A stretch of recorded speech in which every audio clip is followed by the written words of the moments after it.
Good afternoon, guys. Today's session is called Find the Key.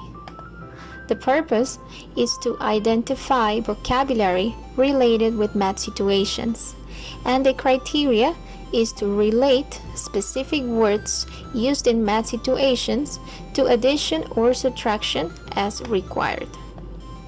First off, let's remember the steps to solve a math situation are: circle the numbers, underline keywords, color the question, read one more time to know if it's addition or subtraction, do the operation, and write an answer to the problem.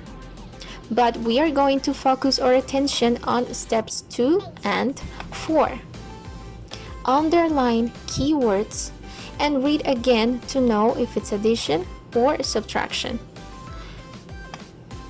But how can you identify if the math situation is about addition or subtraction? For that, you need to understand what you are reading and what to look for. Let's check on this example. There are 167 books in one classroom and 392 books in the other. How many books are all together in both classrooms?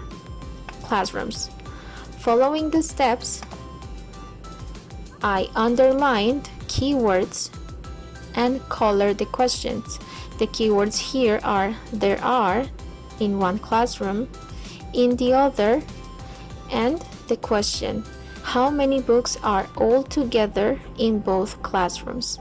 In this example, the keyword is found in the question. Do you see it? It's all together. All together is a synonym of the word in total, and in total means that you are looking for an addition.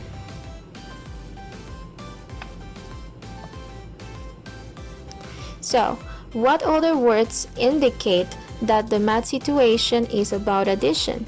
We have add, plus, sum, altogether, or altogether, and combined, in all, how many in all, together, and in total.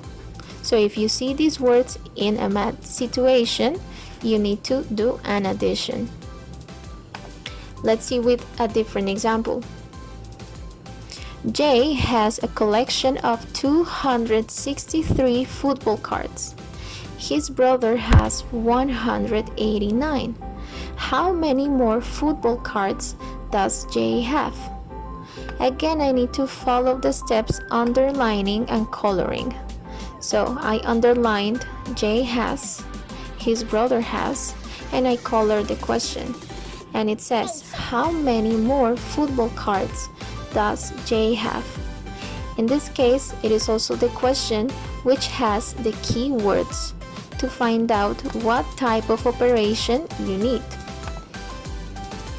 How many more is a word that indicates a subtraction because you need to find the difference between this and this value. Here are other words that indicate subtraction: subtract, change, lost, fewer, fewer than, reduce, need to, take away, remain, and how many are left. So if you find these words, the math situation requires to do a subtraction. How about if you practice those words? So you can try to find them in the next word search. Use green for addition and red for subtraction. You can print the page or solve it online. So we have a list of words, and in this case one example where I circled the word add with green and I crossed it here with green because it's a word that indicates addition. So the instructions for today's sessions are: take notes about the addition and subtraction words. Second, Practice finding the words in the word soup. And finally, save your notes for next sessions. You don't need to send a picture today. Just practice and try to remember those words for next classes. Have a good day. Bye-bye.